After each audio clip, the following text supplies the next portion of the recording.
Madame, Messieurs, bonsoir. Bonsoir, Prosper Da. Bonsoir, Agima. Dialogue avec le gouvernement, 4e numéro. Nous avons rendez-vous ce soir avec le ministre Léné Sebgo pour nous enquérir de l'état de santé des Burkinabés, comment se fait la promotion du bien-être au Burkina Faso, comment se fait la prise en charge, comment on fait face à la maladie, de la prévention à la prise en charge des pathologies, des investissements dans la construction d'infrastructures de santé et dans l'amélioration du pilotage des politiques publiques en matière de santé. C'est un grand défi auquel le ministère de la Santé doit faire face pour réaliser l'objectif de la santé pour tous au Burkina, pour moderniser notre système de santé, pour rendre la santé accessible à tous. Et ce soir, donc, nous sommes deux, Prosper Da de la radio Burkina et moi. Et puis Agima David Chombiano, bien sûr, l'émission est interactive. Toutes les questions sont les bienvenues. Aucun sujet n'est tabou. Vous pouvez interpeller auditeurs et téléspectateurs de la RTB, l'invité, le ministre de la Santé, Adaman Coulibaly, en tout cas, recueille vos questions et suggestions pour les présenter en direct sur ce plateau. Adaman Coulibaly, bonsoir. Déjà des questions d'auditeurs et de téléspectateurs? Oui. Bonsoir, Prosper Da. Nous avons déjà une première série de questions. Monsieur Alassane Makouma, maïticien d'État à Ouagadougou, voudrait savoir si Monsieur le ministre est au courant de la situation suivante, à savoir qu'il est possible de s'inscrire dans les écoles privées de formation avec le certificat d'études primaires comme accoucheuse auxiliaire et de progresser jusqu'au niveau sage-femme ou infirmier d'État sans expérience, ce qui ne se ferait pas à l'INSP. D'accord. Merci Adama Coulibaly. Une première question. Monsieur le ministre, vous voyez, les téléspectateurs, les auditeurs sont impatients donc de vous adresser leurs questions, de vous parler des problèmes du quotidien, mais également du système de santé de façon générale. Pour commencer, avant que vous répondiez à cette première question du téléspectateur et de l'auditeur, comment se porte le Burkina côté santé? Comment va la santé au Burkina? Écoutez, merci M. Tombiano, merci M. Da de me donner l'occasion de parler de cette question de santé qui concerne, je crois, toutes les personnes qui vivent dans notre pays, mais qui vivent sur la planète tout simplement. Comment se porte l'état de santé au Burkina? Il faut dire que nous sommes toujours confrontés à des grands défis en matière de santé. Les grandes maladies, comme nous aimons les appeler, sont toujours là, la tuberculose, le paludisme, le VIH-Sida, avec à côté des maladies émergentes qu'on dit non transmissibles, mais qui commencent à prendre de l'ampleur, les maladies concernant le cancer, l'hypertension artérielle, et puis le diabète, et puis bien sûr d'autres maladies. Alors, si vous voulez, je peux vous donner quelques indicateurs qui peuvent vous permettre de savoir si nous nous portons bien ou pas. C'est là, vous qui apprécierez, vous saurez que nous avons des indicateurs phares comme le taux de mortalité maternelle, qui est aujourd'hui de 341 pour 100 000 femmes qui accouchent. Ça veut dire que toutes les 5 heures au Burkina, ici, il y a une femme qui meurt des suites de couches. Nous avons à peu près 65 enfants sur 1000 enfants qui naissent, qui meurent avant 1 an. Et nous avons encore au niveau du PALU beaucoup de défis, parce que c'est la première cause d'hospitalisation, c'est la première cause de consultation et c'est la première cause de décès. Ce qui fait que, voilà un peu, si on devait décrire un tableau qui n'est certainement pas un tableau reluisant, mais si vous voyez d'où nous sommes partis, on peut peut-être dire qu'il y a des efforts qui sont faits. Je vous ai parlé tantôt de la mortalité maternelle. On était en 1998 à 480 pour 100 000 femmes qui étaient en train d'accoucher, qui mouraient. Et aujourd'hui, et en 2010, avec l'enquête, nous sommes passés à 341. Ça veut dire qu'il y a 140 points de gagnés pratiquement en 12 ans, ce qui est relativement très important. Donc, nous avons de grands défis, mais également, il y a, j'allais dire, beaucoup d'engagement de la part de tous les acteurs. Ce n'est pas seulement le gouvernement, parce que la question de la santé n'est pas seulement une question du gouvernement, mais une question de chacun de nous. Donc, de tous les acteurs, il y a quand même un engagement qui est fait de telle sorte que nous puissions chaque jour gagner encore quelques victoires pour faire en sorte que l'état de santé de la population de façon globale puisse être au rendez-vous, parce que certainement sans santé, point de développement. D'accord, nous allons ouvrir grandement le bulletin de santé du Burkina pour diagnostiquer avec vous, Monsieur le ministre, ce qui va, ce qui ne va pas. Jingle.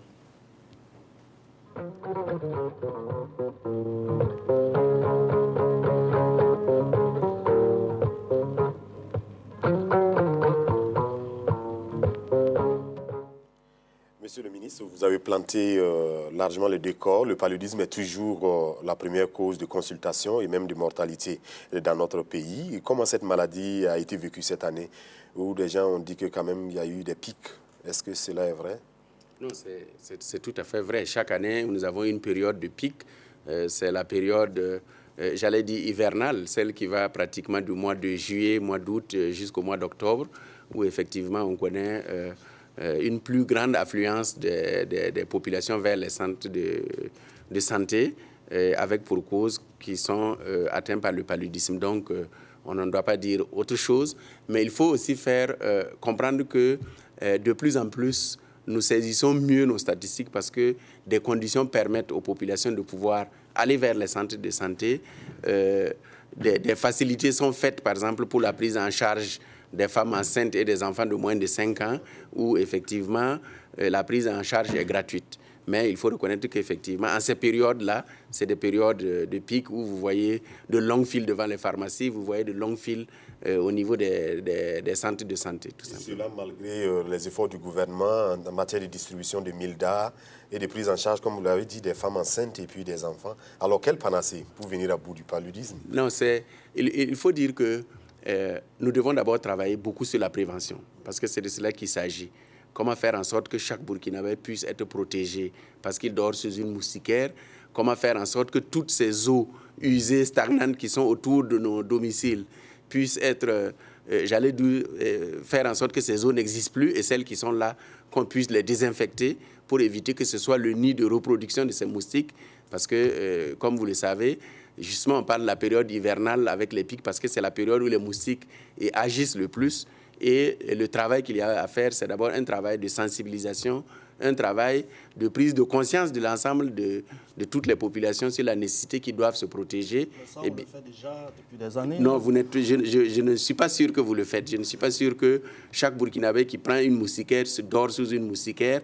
Je ne suis pas sûr que nous évitons de rester longtemps dehors et de nous faire piquer par les moustiques. Et je ne suis pas sûr que nous allons très tôt, dès que nous sentons que nous avons un mal. C'est souvent aussi le fait que nous allons tardivement vers les personnels de santé qui faisons que la maladie prend de l'ampleur et devient de plus en plus grave. Tout ça.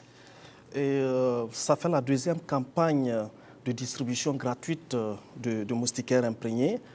Est-ce qu'on peut dire qu'on voit déjà les effets de ces moustiquaires-là sur, par exemple, l'incidence du paludisme? Moi, je pense très sincèrement qu'il y a un impact positif qu'on a par l'utilisation des moustiquaires. Et cet impact-là n'est certainement pas perceptible parce que nous devenons de plus en plus nombreux, c'est vrai, mais en plus, en matière de statistiques sanitaires, la manipulation est toujours plus difficile.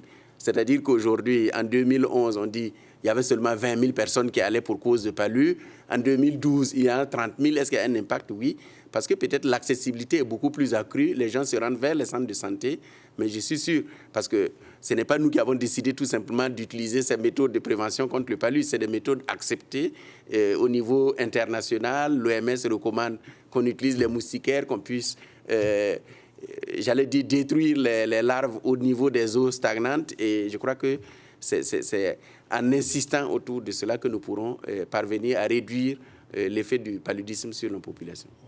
Vous avez parlé des maladies qui accablent le plus souvent les Burkinabés. Vous avez parlé du paludisme, méningite, et d'autres maladies émergentes. Vous avez parlé de cancer. Mais est-ce que techniquement, nous sommes prêts pour répondre à ses besoins, face à ces maladies-là? Non. Pour la prise en charge. Non.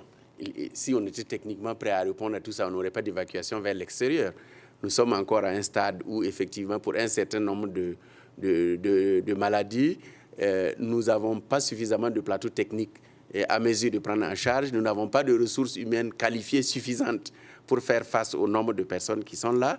Donc, il y a encore pas mal de faiblesses dans notre système de santé que nous nous évertuons à faire en sorte que ces faiblesses-là puissent, j'allais dire, disparaître pour que nous puissions renforcer le système de santé avec pour horizon de parvenir effectivement à trouver une solution pour toutes ces pathologies qui sont là. Mais il faut dire aujourd'hui qu'il y a encore pas mal de difficultés. Il y a les pathologies, mais il y a aussi les déficits ou les déficiences du système de santé. Souvent, on constate par exemple que dans des hôpitaux, il manque souvent d'oxygène, de réactifs, des pannes de scanners, comme par exemple ce qui s'est passé à Bobo Dioulasso, qui contraignait des familles depuis Banfoura à évacuer des malades sur Ouagadougou, avec tout ce que cela comporte comme renchérissement des coûts de la santé. Le minimum manque souvent. Vous savez, l'état des lieux a été fait. L'état des lieux a été fait. Le gouvernement a conscience qu'effectivement, le plateau technique dans les hôpitaux est relativement faible. C'est pourquoi il y a un programme particulier de relèvement du plateau au niveau à la fois des hôpitaux nationaux que des hôpitaux régionaux. Et je peux vous assurer que pour le cas de Bobo, ils avaient un scanner de 5 barrettes qui est tombé effectivement en panne. La pièce avait 2 tonnes. On ne pouvait pas le faire venir autrement que par le bateau, naturellement. On a passé 3 à 4 mois à attendre pour pouvoir réparer. Mais je peux vous rassurer qu'un scanner 64 barrettes sera déployé au niveau de l'hôpital de Bobo au cours du premier trimestre 2014, tout simplement, pour pouvoir non seulement relever le plateau technique, mais aussi faire en sorte que l'appareil soit beaucoup plus robuste pour pouvoir résister, mais surtout aussi assurer la question de la maintenance, parce que c'est une question essentielle dans l'utilisation donc, de nos appareils biomédicaux. On reviendra plus largement sur ces aspects-là dans les autres parties de l'émission. Mais en attendant, vos services techniques avaient fait cas de dengue cette année. De quoi en est-il exactement? Ce n'est pas seulement les services techniques. Nous avons tenu une conférence de presse assez importante et je crois qu'il y a eu la participation aussi de nos partenaires, de l'OMS, la mairie de Ouagadougou était, quelques professeurs étaient dans la salle et tout pour pouvoir donner plus d'informations. Alors nous avons eu effectivement connaissance que la dengue était là, mais en tant que ministère de la Santé, nous ne pouvions pas aller sans avoir toutes les vérifications et les investigations nécessaires. Ce que nous avons fait pour nous rassurer qu'effectivement, il s'agissait bien de la dengue, parce qu'il faut se dire que ce n'est pas une maladie qui était courante dans notre système de santé. Et donc, nous avons fait les investigations et dès lors que nous avons eu l'information juste à apporter, nous avons informé largement l'opinion du fait que la dengue était au Burkina et nous avons aussi alerté nos services au niveau des districts sanitaires pour qu'ils se préparent à pouvoir accueillir les patients atteints de cette maladie et leur procurer les soins adéquats. Alors, Monsieur le ministre, cette période-là aussi est propice avec la méningite. Est-ce qu'il y a un plan de riposte bien en place déjà en prévention de cette maladie qui fait parfois des ravages, même s'il y a eu des accalmies ces 2 dernières années? Bon, il faut déjà profiter pour dire que sous la houlette de son Excellence, Monsieur le Président du FASO, en 2010, on a fait une vaste campagne de vaccination contre la méningite à méningocoque A, ce qui fait que durant ces 2 dernières années, nous n'avons pas connu d'épidémie particulière. Mais nous avons toujours pris la précaution de mettre en place un plan de riposte au cas où il y aurait une épidémie de méningite. Et ce plan est actuellement en cours pour l'année 2014. Le Conseil du ministre l'a adopté il y a déjà 2 mois de cela et il est en place. Les médicaments sont déjà prépositionnés au niveau des différents centres de santé. Et puis, nous espérons bien que nous n'allons pas avoir à déployer ce plan de riposte. Mais si, par malheur, la situation arrivait, nous sommes déjà prêts pour pouvoir faire face. Nous allons nous tourner vers Adama Koulibaly, qui est là avec les questions des téléspectateurs et des auditeurs.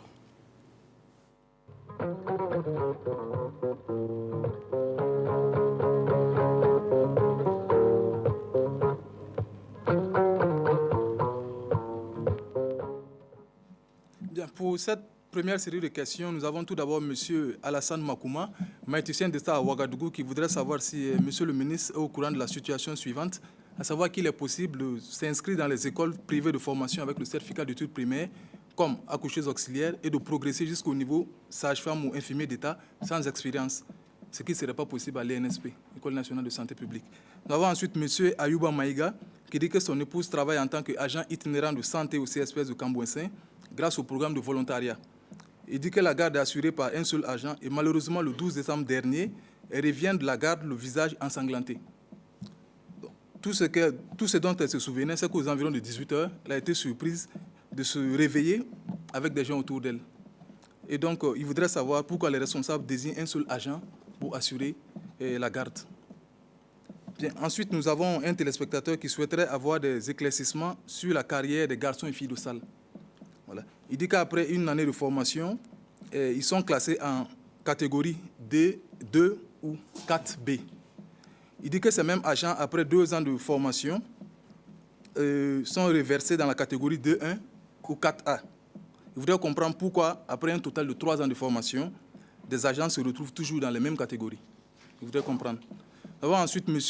Inoussa Akaya, qui dit que depuis 5 ans, il a remarqué que dans certains CSPS de San Matenga, le Novalgin injectable est une obligation pour tout patient, quelle que soit sa maladie. Il dit que ce produit qui fait baisser la fièvre coûte 3 fois moins cher que l'aspirine ou l'ASL injectable. Et pour s'en procurer, c'est directement avec l'infirmier traitant, et moyennant la somme de 1 000 francs. Donc, il voudrait savoir pourquoi c'est le cas avec ce produit et pas d'autres produits. Et pourquoi ne pas le rendre disponible au niveau de tous les mecs et à prix réduit. Il y a ensuite ce téléspectateur qui voudrait savoir... voilà, il dit que en fait, le Burkina est le seul pays de la sous-région à disposer des corps des IB, infirmiers brevetés. Il voudrait savoir pourquoi c'est le cas.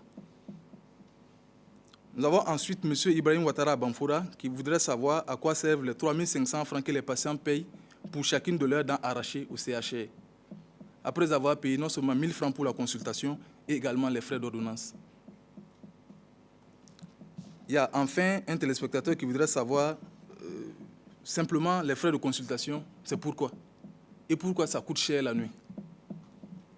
Voilà, je crois que c'est quelques questions que nous avons pour la première série. Voilà. Monsieur le ministre, la consultation, pourquoi faut-il la payer? Alors, je crois que je vais déjà évacuer la première question concernant les écoles privées. Il faut dire une chose, nous avons décidé que dorénavant, et ce dossier va être soumis certainement au gouvernement, il est déjà prêt, que dorénavant nous allons faire en sorte qu'il y ait un examen unique de sortie pour l'ensemble des écoles de santé au Burkina Faso ici. Que ce soit l'école publique, l'école nationale de santé publique ou les écoles privées de santé, ils prépareront chacun leur candidat, mais avant de sortir, on va avoir un examen unique pour nous rassurer qu'ils ont tous le niveau requis et qu'ils sont équivalents les uns aux autres pour pouvoir travailler dans nos structures de santé. Deuxième chose, si vous avez remarqué les concours qui ont été lancés cette année au niveau de la santé, il y a les diplômes de base qui sont exigés avant le diplôme professionnel. Vous ne pouvez pas aller, par exemple, dire « je veux concourir pour être infirmier d'État ». Si vous n'avez pas le diplôme de base, si vous présentez le certificat, vous ne serez pas candidat. Et je crois qu'il y a des candidats qui se sont retrouvés cette année parce qu'ils ont eu effectivement des diplômes dans des écoles privées, mais qui n'avaient pas le diplôme de base, donc ils ne pouvaient pas rentrer dans le système. Mais c'est sûr que nous allons encore discuter avec les écoles de santé pour leur dire qu'en réalité, la promotion est liée à l'expérience. C'est l'expérience qui compense l'absence de diplôme nécessaire de base. Si vous avez le certificat et que vous êtes agent itinérant de santé, il vous faut travailler au moins 5 ans pour que ces 5 ans-là puissent compenser le fait que vous n'avez pas le BPC pour aller prétendre au concours d'infirmier breveté. Donc, nous allons encore discuter pour leur rappeler cela, que le cahier de charges leur impose de prendre les candidats qui ont le niveau requis pour pouvoir leur donner la formation nécessaire. Alors, le cas de M. Maïga qui dit que sa femme a été agressée ou pas agressée, elle ne sait pas. Bon, c'est une situation regrettable. Peut-être que les forces de sécurité, en investiguant, pourraient nous dire qu'est-ce qui s'est passé exactement. Mais il est évident normalement qu'un agent itinérant de santé n'était même pas un personnel adéquat pour assurer une garde. Parce que l'agent itinérant de santé, c'est un personnel, j'allais dire, un aide-soignant. Pas un aide-soignant, c'est une personne qui devait faire la santé communautaire. Donc, c'est des agents qu'on dit de première ligne. Ce n'est pas des agents qui devaient pouvoir soigner dans les CSPS. Ils devraient appuyer les populations pour leur donner un ensemble d'informations qui leur permettent de changer les comportements concernant l'hygiène, l'assainissement. Parce que n'oubliez pas que ce corps-là est né d'un projet qui était dans l'ouest du Burkina à un moment donné, où les Américains essayaient d'aider les populations dans la promotion de la santé. Et on a voulu le vulgariser. Malheureusement, ils se sont retrouvés en train d'être du personnel soignant, mais ils ne sont pas faits pour. Donc, normalement, on n'aurait pas déjà eu une agent itinérante de santé seule en garde, parce qu'elle n'est pas, en fait, elle n'est pas qualifiée pour s'occuper des malades pendant la garde. Bon, maintenant, c'est arrivé. Il faudrait certainement que nous parlions, parce qu'on sait que c'est Cambouensin, donc on pourra parler au médecin chef de district pour lui dire de regarder et de bien réorganiser ces services-là pour que ça ne se produise pas. Alors, les carrières des filles de salle, des garçons de salle, il faut qu'on se dise quelque chose. Nous sommes dans une fonction publique de carrière où, avant d'y rentrer, chacun sait où il va être classé. Ce n'est pas parce que vous êtes arrivé que vous appelez M. Jean-Baptiste Ouedraogo qu'on vous a mis dans telle ou telle catégorie, mais c'est déjà prépositionné comme ça dans notre législation. Et c'est tout simplement cela qui fait que lorsque vous êtes fille de salle et que vous avez fait un concours professionnel pour devenir agent itinérant de santé, on ne peut pas vous mettre dans une autre catégorie que les agents itinérants de santé qui ont été recrutés par concours direct, tout simplement. Alors, bon, la question de Novalgin, comme je ne suis pas un professionnel de santé, je ne vais pas répondre par rapport à ça, mais il me semble que ce n'est pas normal que dans un CSPS, on admise systématiquement du Novalgin aux patients qui arrivent. Ça doit être forcément un dysfonctionnement du système de santé. Je souhaiterais certainement que la personne qui a posé la question puisse nous donner plus d'informations pour que nous puissions aller vérifier pour voir si c'est vraiment le cas, qu'on puisse arrêter ça, parce que de ce que je sais, le Novalgin lui-même déjà doit être une prescription médicale. Vous ne pouvez pas aller l'acheter directement dans la pharmacie. Donc, forcément, un dysfonctionnement, il faudrait que celui qui a posé cette question veuille bien nous donner des informations complémentaires qui nous permettront éventuellement de corriger. Alors, on nous demande, mais pourquoi des frais de consultation? Évidemment, depuis, j'allais dire, l'appel de Bamako, on avait dit de faire en sorte que la communauté elle-même s'implique dans la gestion de nos structures de santé. Et tout naturellement, il y a un ensemble de consommables, des gains, par exemple des gants achetés, des réactifs. Mais on ne peut pas faire autrement que de faire participer aux patients en payant une certaine somme qui sert à renouveler ce qu'on aurait utilisé pour le soigner. Mais il est évident que ce n'est pas les vrais fruits qu'on pratique dans les CMA et dans les CSPS, parce que l'État subventionne suffisamment, qui fait que les consultations sont autour de 1 500 francs dans les CMA, souvent 500 francs lorsque c'est des infirmiers qui le pratiquent, mais nous n'avons pas encore les capacités de déclarer la gratuité des soins pour toute la population. Donc, il y a une contribution qui est demandée à chacun de nous lorsque nous nous présenterons dans un service de santé. Mais déjà, la gratuité est prononcée pour les ARV et pour les malades du sida. Pourquoi pas pour les personnes en situation difficile? Vous savez, les malades du sida, actuellement, la prise en charge concerne seulement 38 000 personnes. Nous sommes 17 millions. Et chacun de nous risque d'avoir au moins un contact par année au niveau des services de santé. Vous pensez qu'il est possible que nous puissions faire la gratuité pour 17 millions? Non, je ne crois pas. Il faut être réaliste tout simplement. Même si on voulait, on ne serait pas en mesure de le faire. Il paraît que c'est le Burkina seul qui a toujours le corps des infirmiers brevetés dans la sous-région. Est-ce qu'il faut supprimer ça? Supprimer ou ne pas supprimer, ce n'est pas la question. Est-ce que les infirmiers brevetés sont utiles à notre système de santé? C'est ça qu'il faut se poser comme question. Et moi, je réponds tout de suite oui. Parce que quand vous arrivez au niveau des CSPS, des centres de santé et de promotion sociale, c'est un infirmier chef qui gère le poste. Mais s'il restait tout seul, il n'a pas une équipe, il ne serait pas efficace. Donc, on a l'infirmier breveté qui vient en appui donc, à l'infirmier d'État pour apporter plus de soins et pour faire en sorte aussi que la continuité des soins puisse se faire. Parce que si vous avez un seul infirmier qui n'est pas là aujourd'hui pour une raison ou pour une autre, on risque d'avoir une rupture dans la fourniture des services de santé. Donc, il ne faut pas regarder comment les autres se sont organisés. Il faut voir si notre organisation répond à nos besoins et si notre organisation est efficace. Et je crois que les infirmiers brevetés ont encore leur place dans notre système de santé.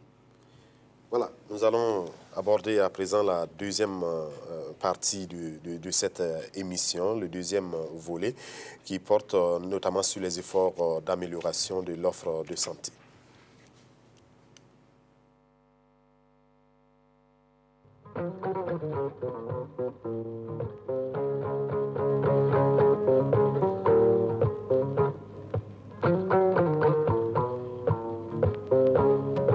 Il faut dire qu'au niveau de la région du centre-nord, nous disposons de 4 districts sanitaires fonctionnels, notamment Barsalgo, Boursa, Kaya et puis Kongoussi. Il y a des districts qui ont été créés, mais qui ne sont pas encore fonctionnels, notamment à Boussouma et à Tougouri. Et il y a les centres régionaux de référence, qui est les centres hospitaliers régionaux de Kaya. Et au niveau périphérique, nous avons un réseau de 140 centres de santé et de promotion sociale publics et privés et confessionnels compris. Il faut dire qu'en termes de ressources humaines, la situation a considérablement évolué ces dernières années grâce aux efforts faits par le ministère de la Santé et tous les gouvernements. En ce qui concerne les médecins, nous avons en moyenne 3 médecins par formation, par district sanitaire. Il y a environ 70% des centres de santé de promotion sociale qui remplissent les normes minimales en personnel, c'est-à-dire qu'il y a au moins un infirmier, une accoucheuse auxiliaire ou une sage-femme et un agent itinérant de santé. Et au niveau du centre hospitalier régional, le personnel a évolué considérablement aussi ces derniers temps. Nous disposons d'un gynécologue, d'un chirurgien et d'un radiologue. Et je pense bien qu'il y a d'autres spécialités qui sont en cours. Concernant le plateau technique, on peut dire qu'il y a un minimum qui existe, permettant aux agents de travailler dans des conditions, même si ces conditions ne sont pas toujours des meilleures. Au niveau des centres médicaux avec antenne chirurgicale, nous avons des laboratoires qui sont équipés, permettant aux agents de disposer d'un minimum de bilan pour la prise en charge des agents. Et ces centres médicaux aussi sont renforcés par les centres hospitaliers régionaux de Kaya, où le plateau technique est plus renforcé, que ce soit au niveau du laboratoire et que ce soit au niveau de l'imagerie médicale. La région sanitaire du Nord, dans son ensemble, couvre 5 districts sanitaires et avec une population cible de 1 400 000 habitants. En termes d'infrastructures, la région compte 4 centres médicaux avec antenne chirurgicale et 5 centres médicaux simples. Le nombre d'informations sanitaires de base est de 154, ce qui donne un rayon moyen d'action de 5,26 km et donc un rayon moyen d'action théorique qui s'approche un peu de l'objectif au niveau national qui a en moyenne de 5 km entre deux formations sanitaires publiques de base. Ces centres médicaux sont donc dotés de laboratoires pour des interventions chirurgicales, mais aussi des laboratoires d'analyse médicale qui permettent de faire un minimum d'examens de base pour le diagnostic, mais aussi un bilan préopératoire.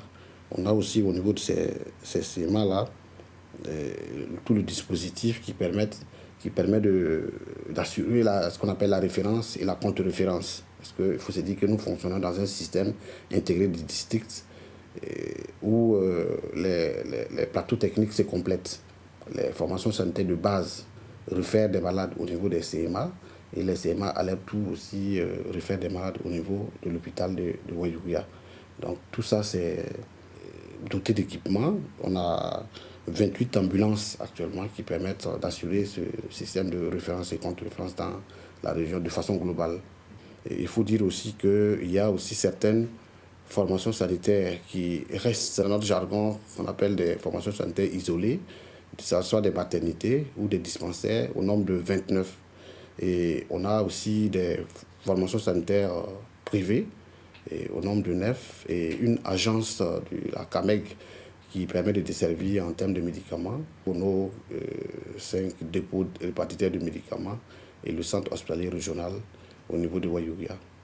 À ce jour, nous avons au total 30 médecins, 12 pharmaciens, 88 attachés de santé, 7 préparateurs d'état en pharmacie, 24 techniciens biomédicaux, 490 infirmiers, infirmiers diplômés d'état et infirmiers BBT confondus, 92 sages-femmes et maïticiens d'état, 300 accoucheuses auxiliaires et 183 agents itinérants de santé. Voilà, c'est un ensemble, j'allais dire, polyvalent de personnel et nécessaire à tous les niveaux, aussi bien des formations sanitaires de base qu'au niveau des centres médicaux avec antenne chirurgicale ou alors au niveau de l'hôpital.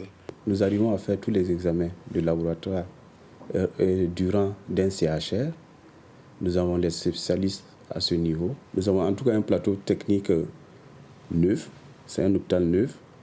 Alors, au niveau de l'imagerie médicale, nous avons jusqu'à un scanner qui fonctionne bien et nous avons un médecin radiologue avec des manipulateurs d'état en radiologie qui animent ce service-là. Au niveau du laboratoire également, nous arrivons à faire plus de 70 types d'examens. On a un bloc opératoire avec 3 blocs opératoires. Même le service de la maternité a son bloc opératoire à part. Je peux dire que depuis avril 2012, en tout cas, nous sommes en tout cas un hôpital, en tout cas qui, en tout cas, n'a pas en tout cas rougi du point de vue du plateau technique. Voilà, Monsieur le ministre, des efforts sont faits pour améliorer l'offre de santé. Est-ce que vous pouvez nous dire davantage dans tout le pays? Là, nous avons vu l'exemple de 2 districts sanitaires. Deux régions. Alors, qu'en est-il de l'ensemble du reste du pays? Je dois vous dire que au niveau de l'ensemble du pays, nous avons, je parle d'infrastructures publiques, à peu près 1500 CSPS, 9 CHR, c'est-à-dire les hôpitaux régionaux, et 4 hôpitaux nationaux, dont 3 sont universitaires. Environ 23 000 personnes au niveau du ministère de la Santé travaillent chaque jour pour aider les Burkinabés à mieux se soigner, à mieux se porter bien. Et nous avons des plateaux techniques qui sont relativement faibles dans certains hôpitaux. Et c'est pour cela que nous avons un programme donc, de renforcement des plateaux techniques. Nous avons vu le cas de Kaya où ils disent que le plateau technique est acceptable, le cas de Ouayouya parce que c'est un hôpital neuf. Mais il faut dire que dans certains hôpitaux, nous avons besoin de renforcer le plateau technique pour permettre aux professionnels qui y sont de pouvoir travailler et de pouvoir fournir davantage des soins de qualité aux populations. Mais d'une manière générale, il faut dire que notre système de santé est organisé de telle sorte que nous avons 3 niveaux. Un premier niveau qui prend en compte, qui a 2 échelons, le CSPS, premier échelon, le centre médical avec antenne chirurgicale qui est le 2e échelon du premier niveau. Nous avons les centres hospitaliers régionaux qui sont le 2e niveau, qui servent de référence pour les CMA, et nous avons les hôpitaux nationaux qui sont le 3e niveau avec la référence, qui sert aussi de référence pour les hôpitaux régionaux et bien sûr pour les villes de Ouagadougou et de Bobo, servent aussi de référence pour les CMA directement. C'est dire que le système est bien bâti de la base jusqu'au sommet, et c'est dire que ce système-là permet effectivement à chaque moment de pouvoir faire recours à un niveau supérieur quand on n'a pas la capacité de faire face au problème qui est posé. Alors, le personnel est suffisamment bien formé, ça aussi il faut le dire, parce que je crois qu'au niveau du Burkina, on a peur souvent de dire ce que nous avons de bien, c'est que nous avons des ressources humaines de qualité, que nous avons aussi bien sur le terrain qu'au niveau central dans la gestion donc du système de santé. Et suffisamment? Non, la question du nombre pose encore problème. Aujourd'hui, nous avons un médecin pour un peu plus de 21 000 habitants, alors que la norme de l'OMS veut que nous ayons un médecin pour 10 000 habitants. C'est vrai que ce nombre était déjà de 31 000 il y a une dizaine d'années, donc il y a un effort qui est fait pour que nous puissions nous rapprocher des normes, mais il y a encore, malheureusement aujourd'hui, des besoins non satisfaits, que ce soit au niveau des médecins, que ce soit au niveau des sages-femmes et des maïticiens d'État, que ce soit même au niveau des infirmiers, où nous sommes à un infirmier pour 5 700 habitants, alors que nous devons lutter pour avoir un infirmier pour 5 000. C'est dire que nous n'avons pas suffisamment de ressources. Le deuxième problème, c'est que ces ressources humaines sont mal réparties sur le territoire. Si nous pouvons nous féliciter de ce que les normes sont peut-être dépassées dans les grandes villes comme Ouagadougou et Bobo au niveau des CSPS et des CM, nous devons dire que le déficit est encore énorme au niveau du milieu rural, pour lequel nous luttons encore à faire en sorte que nous puissions parvenir aux normes souhaitées. Nous avons aussi un problème de spécialistes. Là, véritablement, c'est un vrai problème. Il y a très, très peu de spécialistes au Burkina. Le gouvernement a eu conscience et a mis en place un programme, de formation de spécialistes pour faire en sorte que nous puissions couvrir nos besoins d'ici là. Nous avons déjà 200 médecins qui sont en stage de spécialisation, mais comme vous le savez, ça prend au moins 4 ans pour la spécialisation. Ça veut dire que nous devons encore attendre 2 ans ou 3 ans pour voir les premiers spécialistes en nombre sortis. Mais malgré ces 200, il faut dire que par rapport à nos besoins, nous avons encore besoin de renforcer la formation et de parvenir à juguler les problèmes. Et quand je parlais du fait qu'il y avait une illégale répartition, c'est justement parce que nous n'avons pas au niveau des spécialistes un nombre critique qui permette de faire en sorte que chaque CHR puisse disposer du minimum de spécialistes dont il a besoin pour faire face à la demande des populations, tout simplement. Quand on regarde les chiffres que vous évoquez, il y a de l'embellie, mais la perception des populations, de l'opinion publique, c'est que nos centres de santé, nos hôpitaux sont souvent débordés, manque de lits, difficulté à répondre à leurs besoins en matière de santé, et même d'autres vont jusqu'à utiliser des termes de mouroir pour qualifier certaines structures de santé. Alors, comment vous réagissez par rapport à ça? Écoutez, j'aime à le dire, en économie, lorsque vous voulez parler macro et vous dites, vous avez un indicateur de 98%, tout le monde applaudit pour dire, ah, c'est très bon, c'est vraiment exceptionnel et tout. Au niveau de la santé, quand vous avez sauvé 98, les 2 que vous n'avez pas pu sauver, c'est quand même un problème social, parce que c'est toute une société qui a été atteinte par le décès d'une personne, et quand cette personne s'exprime, ce n'est pas autre chose. Pour elle, la fin du monde a été pour elle au moment où la personne chère qui est partie. Donc, les 98 que vous avez sauvés, c'est bien. Les 2 que vous n'avez pas sauvés, c'est un problème. Alors, deuxième chose, et je sais où les gens veulent en venir, c'est la question des urgences. Alors, vous savez, dans un hôpital, l'urgence est la vitrine de l'hôpital. Quand tout fonctionne bien aux urgences, tout fonctionne bien dans l'hôpital. Et malheureusement, nos urgences sont confrontées à plusieurs problèmes. C'est vrai, il y a un problème d'organisation interne, il y a un problème d'absence de communication entre les structures qui réfèrent et les structures qui accueillent. Il y a un problème de ressources humaines, parce que dans nos pays, lorsque vous envoyez les gens dans les services d'urgence, c'est comme des sanctions, contrairement à l'Europe où les urgentistes sont des héros dans les hôpitaux. Mais si nous regardons, nous-mêmes, nous contribuons à créer trop de problèmes dans nos hôpitaux. Nous venons tard, nous refusons de suivre l'organisation que nous avons mise en place et nous venons souvent de nous-mêmes et nous engorgeons nos structures de santé. Quand vous regardez la traumatologie à l'hôpital, ils ont 14 lits. Chaque jour, ils reçoivent 40 malades. Mais personne ne regarde pourquoi les gens viennent beaucoup dans les services de traumatologie. Personne ne dit, attention, circulez de mieux en mieux, respectez les feux, ne faites pas des accidents, parce que c'est de là que vient tout le problème. Évidemment, si nous continuons à avoir 40 lits, et si nous continuons à avoir nos comportements, dans 2 ans, il y aura peut-être 60 personnes par jour, parce que nous devenons de plus en plus nombreux. Donc, c'est vrai qu'il y a des problèmes, mais nous ne travaillons pas aussi à aider les hôpitaux à faire en sorte que les services d'urgence soient effectivement des services où on lève l'urgence et qu'on puisse envoyer le malade dans un service où il reste tranquille. Et c'est pour cela, toujours c'est au niveau des urgences parce que la personne est arrivée. J'aime à le dire et je vais le dire encore, je dis, nos médecins ne sont pas des charlatans, c'est des scientifiques, ils ne peuvent pas inventer. Si vous arrivez sans qu'il y ait un dossier qui vous accompagne, au moment où vous êtes déjà fragilisé, vous ne pouvez pas répondre à une question, il lui faut beaucoup de temps pour pouvoir des examens, pour aider au diagnostic à travers l'imagerie, à travers le laboratoire. Et les gens disent, il est arrivé, il n'a même pas eu droit à des soins, il est mort. Évidemment, s'il arrive dans une situation où le médecin qui voit ne sait pas de quoi il souffre, il n'est pas charlatan, il ne joue pas au sable, excusez-moi, M. Tombiano. Et donc, ce que nous ne souhaitons pas va arriver. Si on reste longtemps couché à la maison, et c'est à la fin qu'on appelle l'oncle pour dire il faut venir, c'est assez grave.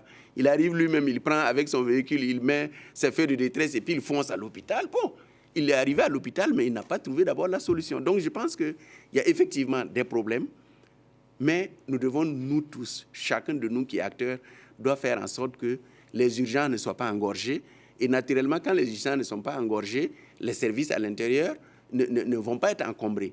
Il faut que chacun respecte que si je suis malade, j'ai le CSPS à côté, je dois y aller assez vite pour éviter que ça se complique. Si le CSPS n'arrive pas à lever la situation, qu'il puisse l'envoyer au CMA.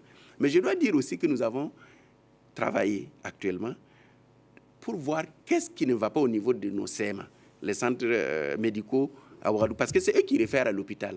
Et tant que dans ces structures, ça ne marchera pas, dans les hôpitaux, ça ne marchera pas.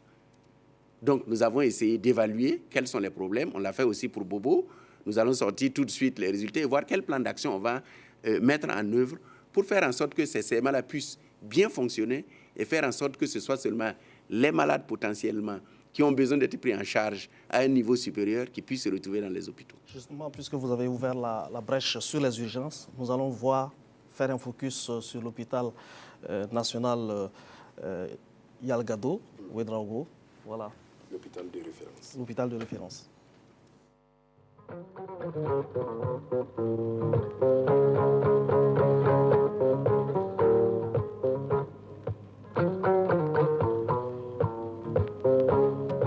L'état de lieu à l'heure actuelle, il faut savoir que, comme vous le savez, le service des urgences, qui est d'ailleurs au centre de beaucoup de critiques, plus ou moins fondées, nous ne fuyons pas devant nos responsabilités. Il faut savoir que les locaux qui abritent le service des urgences actuellement datent de plusieurs années, au moment où Ouagadougou avait peut-être des 100 000 habitants. Aujourd'hui, on en compte 2 millions. Donc, il arrive que des fois, effectivement, l'opinion ait ce sentiment d'encombrement. Quand les malades arrivent, des box ont été aménagés et qui peuvent s'avérer insuffisants. Donc, parfois, en attendant le transfert des malades vers les services spécialisés ou les services d'hospitalisation, on peut être amené parfois à effectivement déposer un patient momentanément à ras le sol. Et c'est pour ça que le service des urgences médicales est en chantier pour des transformations, pour améliorer la prise en charge des patients. Sinon, comme son nom l'indique, dès que vous arrivez, notre mission, c'est rapidement voir votre état, disons les médecins, prescrire les premiers soins, vous mettre hors de danger et comme ça prendre le temps, par exemple, s'il y a des examens plus approfondis à faire avant de vous orienter. Je crois qu'à ce niveau, le gouvernement burkinabé fait d'énormes efforts parce qu'il prévoit quand même une enveloppe pour l'hôpital qui permet de vous prendre en charge immédiatement dès que vous arrivez pour les premiers soins à travers la livraison gratuite de ce qu'on appelle un kit d'urgence normalement, en attendant que votre situation vous permette de pouvoir honorer vos ordonnances. Mais on peut dire que globalement, nous nions pas des insuffisances, mais on peut dire que des actions sont quand même menées pour faciliter la prise en charge des malades. Les engorgements que nous constatons arrivent de temps en temps, parce que vous savez, le domaine de la santé, c'est difficile à maîtriser. Il suffit d'une brusque poussée de certaines pathologies, genre palu, genre dengue qui sont apparues tout dernièrement. De plus en plus, on enregistre beaucoup de pathologies liées aussi à nos comportements ou à notre alimentation. Donc, on peut connaître des poussées brusques des malades qui peuvent amener le service des urgences à être débordé. Sur le plan des ressources humaines, bon, le service est dirigé par un professeur Il y a des médecins généralistes et puis le corps paramédical, c'est-à-dire le personnel soignant, attaché de santé, infirmiers et filles de salle. Bon, naturellement, compte tenu du rythme du travail là-bas, bon, souvent c'est pas facile, il faut vraiment des gens très dynamiques, très engagés.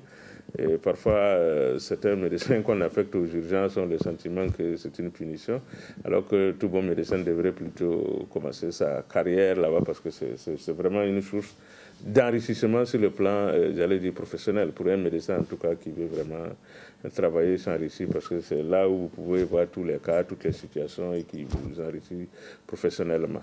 En plus des médecins titulaires, nous faisons recours à des internes des hôpitaux ou bien à ce qu'on appelle les FFI, comme on le dit, que nous recrutons sur la base de contrats annuels, etc. Généralement, ce sont ceux qui ont fini leurs études. Mais c'est des médecins complets. C'est-à-dire que quand on entend parler d'internes et des médecins de faisant fonction interne, les gens croient que c'est des sous-médecins. Non, c'est des gens qui ont fini leurs études en bonne et due forme. Parmi eux, il y a certains qui sont dans les années de spécialisation. On en a, mais peut-être pas suffisamment. C'est pourquoi nous sommes en train de renforcer. Vous savez que le gouvernement lui-même a pris la décision aujourd'hui de financer la formation de beaucoup de spécialistes pour pouvoir répondre à la demande. Et je pense qu'aujourd'hui, nous sommes dans cette voie. Et nous étions en train de parler avec le chef de service, le professeur Nazine Ngouba, de l'évaluation des ressources humaines qu'il faudra. Nous avons renforcé ça à l'aide de conteneurs où il y aura la garde couchée des médecins, où les médecins auront des bureaux avec un système de climatisation centrale, avec un meilleur aménagement de l'espace d'accueil, du hall d'accueil. Donc nous sommes en train d'évaluer effectivement les ressources humaines qu'il faut pour que les services des urgences fonctionnent à plein régime, c'est-à-dire que la commission médicale d'établissement aussi a donné des avis, des indications pour que, logiquement, d'ici, j'allais dire 2014, que les malades ne traînent plus dans les urgences, maximum 24 heures. Et au-delà de ça, on doit pouvoir déterminer si vous retournez chez vous ou si vous devez être hospitalisé ou référé à un service plus spécialisé, habilité à traiter de votre situation. Nous sommes en train de travailler à faire en sorte, comme dans certains services, pour que l'ensemble des lits soient disponibles de manière à ce que un malade ne puisse pas traîner parce que c'est plein ici et de l'autre côté, il y a des lits vides. Et tout ça demande un travail de coordination et c'est ce travail que nous sommes en train aussi de faire. Il y a un ensemble de changements que nous sommes en train de faire. C'est pourquoi il y a des aménagements qui sont en train de faire. D'abord au niveau des urgences, pour que le malade qui arrive après l'accueil par le corps paramédical, c'est-à-dire les infirmiers, etc., que la personne puisse être vue rapidement par un médecin et au besoin voir comment les médecins spécialistes aussi peuvent intervenir. D'où l'idée justement de cette garde couchée. Sur le plan administratif d'ailleurs aujourd'hui, toute l'équipe de direction, par jour au moins il y a un directeur qui dort ici, pour faire le point du fonctionnement des services. Je viens de lire le rapport de celui qui a pris la garde hier.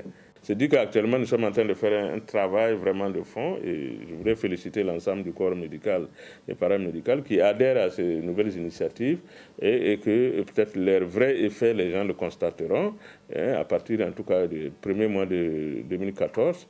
Vous savez aussi qu'on a adopté un plan de soins infirmiers. Donc tout est en train vraiment d'être mis en place pour que la prise en charge aux urgences en particulier, qui commence par le côté aménagement, espace, cadre de travail, mais aussi équipement. Nous avons commandé l'équipement de base vraiment nécessaire au niveau des services tels que les GCG pour les questions cardiaques, les problèmes de tensiomètre, de tout ce qu'il faut vraiment pour que tout ça sera en place, en tout cas au plus tard, en fin janvier. Voilà, Ça fait beaucoup de mesures, des batteries de mesures quand même pour accompagner les urgences. Dedans, le DG de l'hôpital Yalgado a fait allusion donc des efforts du gouvernement qui injecte, si mes chiffres sont exacts, depuis 1996, 500 millions annuellement pour la prise en charge des cas d'urgence. Est-ce que ce montant véritablement est suffisant, même si le DG ne l'a pas révélé, mais est-ce que c'est suffisant pour prendre en charge les urgences dans nos pays? Parce que jusqu'à présent, les résultats ne se font pas sentir. Vous savez, il n'y a jamais assez d'argent pour faire quelque chose dans le domaine de la santé. Il faut utiliser de façon efficace les ressources que nous avons. Et je crois que c'est ce qu'on essaye de faire. Faire en sorte que le malade qui arrive, même s'il n'a pas un accompagnant qui puisse aller payer déjà, qu'il y ait un système de prépaiement qui permette qu'on puisse avoir une solution pour lui. Naturellement, ça demande de la discipline, parce que dès que vous faites le système de prépaiement, les gens croient que c'est la gratuité. Une fois que vous avez levé l'urgence... Le kit d'urgence, c'est un prépaiement. Vous dites? C'est un Le kit prépaiement. d'urgence, là. C'est un prépaiement.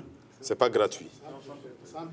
Sans prépaiement. Voilà, sans prépaiement. Ça veut dire que ce n'est pas gratuit. On lève l'urgence en vous donnant ce qu'il faut pour lever l'urgence, mais vous devez pouvoir remettre l'argent pour que le système se perpétue.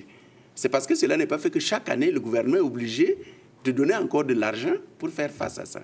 Parce qu'il y a des systèmes de gratuité qui sont connus pour les indigents, pour les cas de palu graves, pour les cas de palu des enfants de moins de 5 ans, pour les SONU. Mais le système de sans prépaiement est un système qui est mis en place pour permettre de lever l'urgence sans que le malade n'ait, a priori, à verser de l'argent. Et la dépense peut aller jusqu'à combien? Bon, ça, je ne peux pas vous le dire. Il faudra certainement parce que les patients disent que c'est généralement mercurochrome, quelques gants, des trucs. Mais si le patient dit ça, c'est parce qu'il s'est retrouvé debout qu'il dit ça. Est-ce qu'il est capable de pouvoir évaluer ce qu'il aurait fallu mettre en place pour lui, pour lever l'urgence? Ça, c'est la responsabilité du médecin. C'est de cela qu'il s'agit.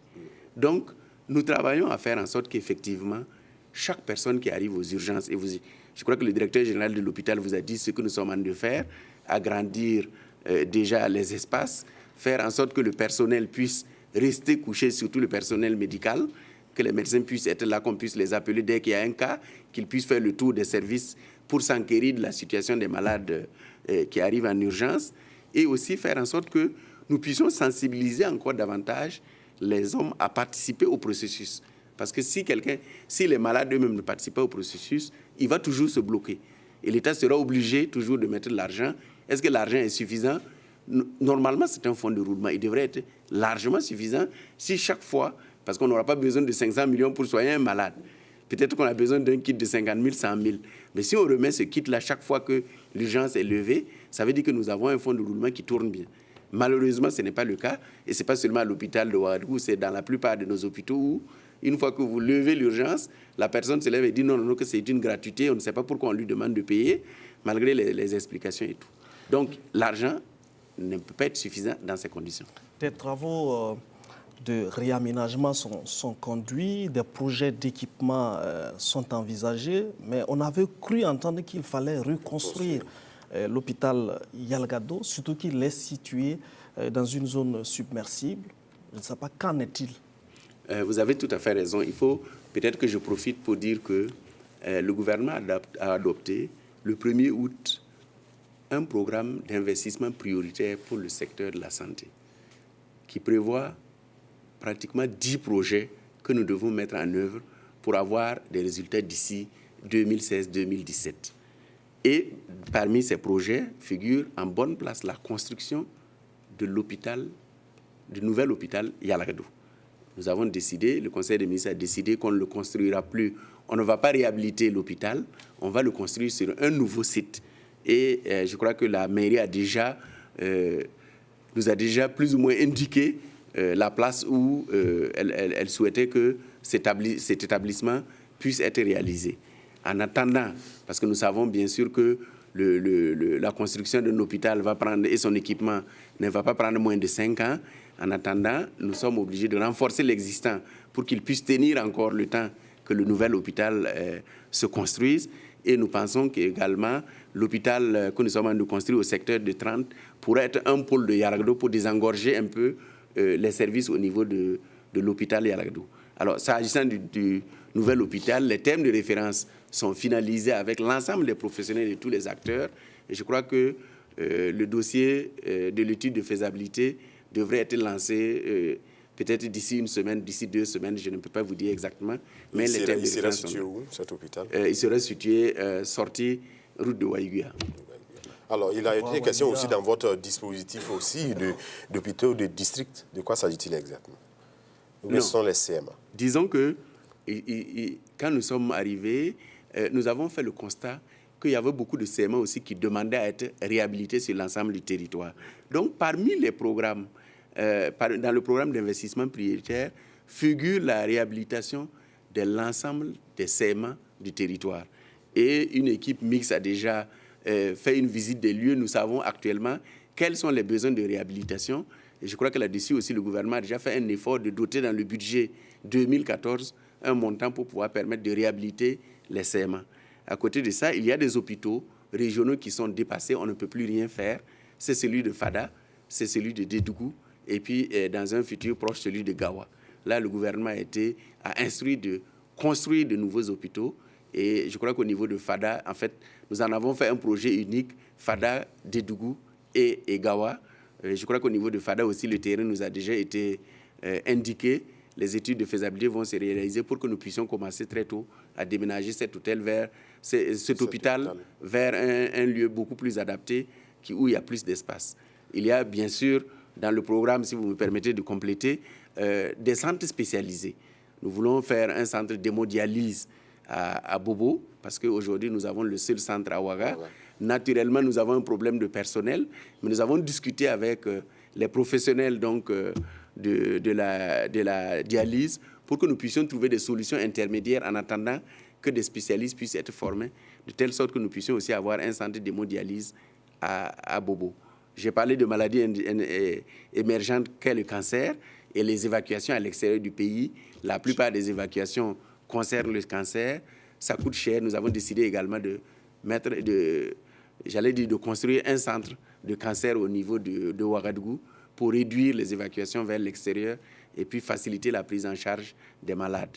L'autre centre spécialisé, c'est la neurochirurgie, parce que quand on regarde les évacuations après le cancer, cette question aussi vient la question de neurochirurgie aussi est posée, et il est prévu éventuellement que nous puissions construire un centre de neurochirurgie au niveau de Ouagadougou pour pouvoir éviter la prise en charge à l'extérieur des malades, alors que nous avons des professionnels capables de lever, en tout cas, les problèmes qui sont posés. Pendant que l'hôpital Yalgado proie sous le poids d'une forte demande, d'une demande massive en matière de santé, il y a un hôpital national qui est là, qu'on présente comme ultramoderne, prêt, mais qui n'a pas encore fonctionnel à un niveau encore satisfaisant, l'hôpital national Blaise Compaoré. Qu'est-ce qui se passe et à quand? Oui. Monsieur Tombiano, êtes-vous vous-même déjà allé là-bas? Oui, plusieurs fois. Vous avez eu des soins de qualité? Mais il n'est pas encore à son niveau optimal de fonctionnement. Mais c'est tout hôpital, toute structure qui démarre ne peut pas aller sur des chapeaux de roue.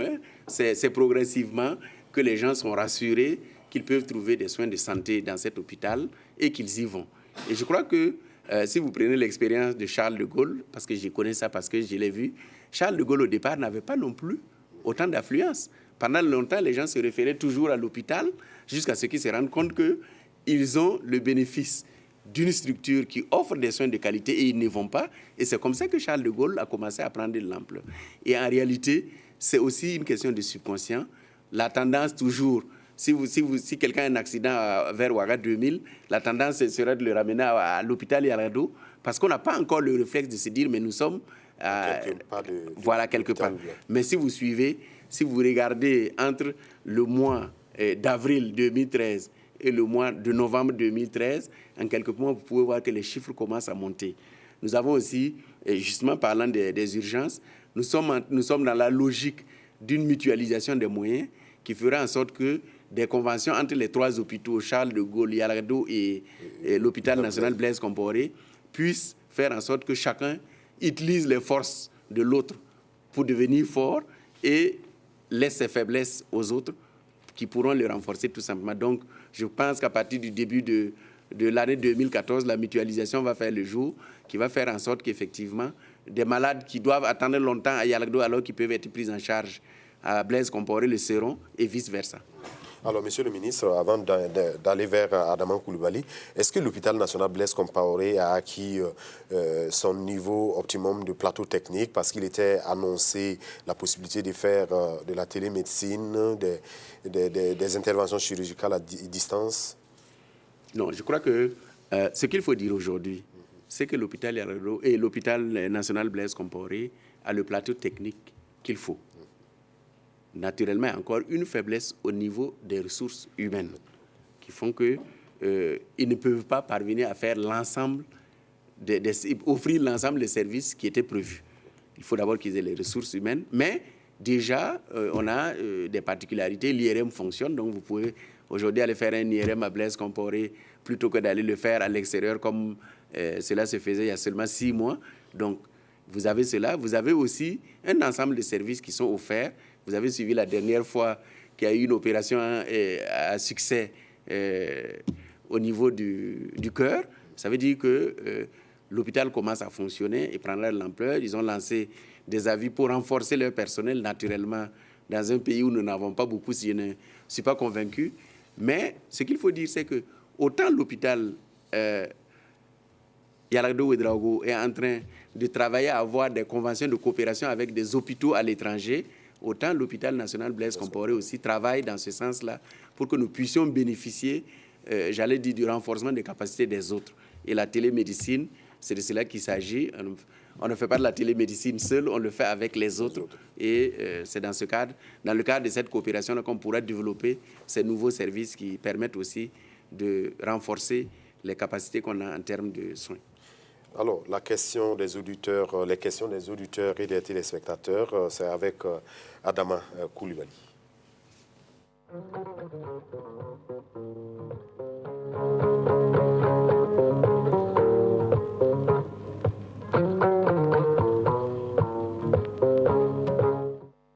Voilà, nous sommes à la deuxième série de questions. Monsieur Lassina Traoré Abobo demande s'il est prévu un centre d'hémodialyse dans cette ville et à quand son effectivité.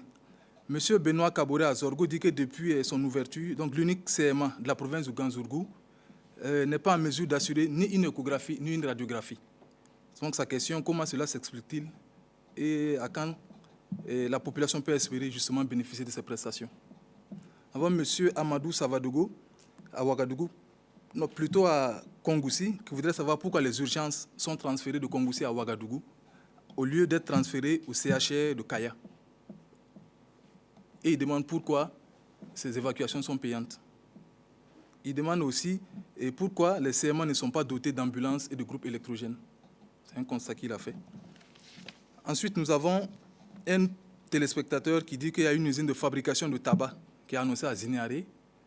Est-ce que cela ne va-t-il pas faire reculer la lutte contre le tabagisme au Burkina Faso? Il y a également un autre téléspectateur qui dit que les intégrés de la santé qui ont constitué leur dossier depuis juin 2013 jusqu'à présent n'ont toujours pas reçu leur salaire. Donc, il voudrait savoir quand est-ce que cette situation sera décantée. Une autre question, au sein de l'UEMOA, il a été recommandé la suppression du corps des accoucheuses auxiliaires. Quel plan de carrière pour ces accoucheuses auxiliaires qui sont en activité? Est-ce qu'il y a un examen professionnel qui est prévu pour les reclasser parmi les brevetés, les accoucheuses brevetées?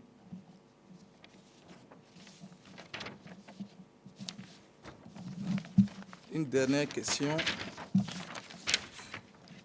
Alors, nous avons monsieur Ouseni Ouédraogo qui dit pourquoi ne pas créer des pharmacies comme les boutiques témoins dont on connaît ces dents-ci en matière de céréales, boutiques témoins, créer des pharmacies à l'image de ces boutiques témoins. Et enfin, quelle place donnez-vous à la médecine traditionnelle et à ses acteurs?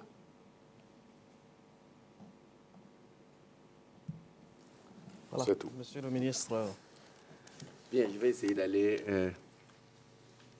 rapidement. Je crois que pour la question du centre d'hémodialyse, je l'ai dit, la décision du gouvernement est déjà prise de construire le centre d'hémodialyse, mais il ne faut pas seulement voir l'infrastructure. L'infrastructure n'est qu'un résultat intermédiaire. Le résultat réel qu'on veut, c'est que des malades puissent être pris en charge et puissent guérir. Et c'est là-dessus que, en même temps qu'il faut construire le centre d'hémodialyse, il faut penser tout de suite au personnel qui va travailler dans ce centre d'hémodialyse, parce que je crois que c'est un traitement assez, l'utilisation des appareils et le traitement assez spécifique qui nécessite effectivement que nous ayons des spécialistes. Et là-dessus, nous sommes en train de discuter avec ceux qui sont à Ouagadougou. Il est prévu d'ailleurs la mise en place aussi d'une unité d'hémodialyse à Blaise Compaoré, mais tout ça doit être supervisé par des professionnels qui doivent non seulement accompagner par la formation, mais qui doivent aussi assurer la supervision. Donc, nous travaillons à faire en sorte que ce ne soit pas le centre d'hémodialyse avec les générateurs qu'on voit comme un résultat, mais que le résultat soit qu'une fois qu'il sera construit, il puisse fonctionner parce que les patients pourront y être traités. Alors, il y a une question concernant les CMA, concernant le CMA de Zorgo. Bon, je ne sais pas s'il est prévu de faire des services d'imagerie au niveau des CMA. C'est la question. Je pense plutôt que c'est les services de laboratoire qui sont là-bas. Mais je vais vérifier parce que là, je ne peux pas me prononcer définitivement. Je vais vérifier si c'est un manque, on y pourvoira. Mais si c'est un manque parce qu'il ne faut pas y mettre, naturellement, on ne va pas spécialiser le service parce qu'il faut voir est-ce que nous avons du personnel capable de faire des échographies là-bas, capable de gérer un service de radiographie. Alors, le cas de Kongoussi, pourquoi Ouaga et pas Kaya? Je crois que c'est le bon raisonnement qui commande cela. Vous avez une route bitumée de Kongoussi jusqu'à Ouaga, et pour aller à Kaya, à partir de Manlou, il faut reprendre la route non bitumée. Je pense qu'en fonction de l'état de malade, celui qui le réfère peut, à certains moments, souhaiter qu'il puisse être pris en charge au niveau de l'hôpital national. Et tout aussi dépend aussi de la pathologie. S'il est déjà sûr que la pathologie du malade est bien, le diagnostic a été bien posé et qu'il sait d'office que Kaya ne sera pas à mesure de prendre, bon, un cas comme dans l'autre, je pense que le choix, c'est plutôt de chercher à guérir le malade plutôt que de chercher à l'amener forcément à Kaya, sachant que le malade va faire un bout de chemin sur une piste qui peut lui créer davantage plus de problèmes. Alors, la question des CMA qui n'ont pas d'ambulance et de groupes électrogènes, je dois dire déjà que la présence de groupes électrogènes est un prérequis pour qu'on puisse faire une opération dans un bloc.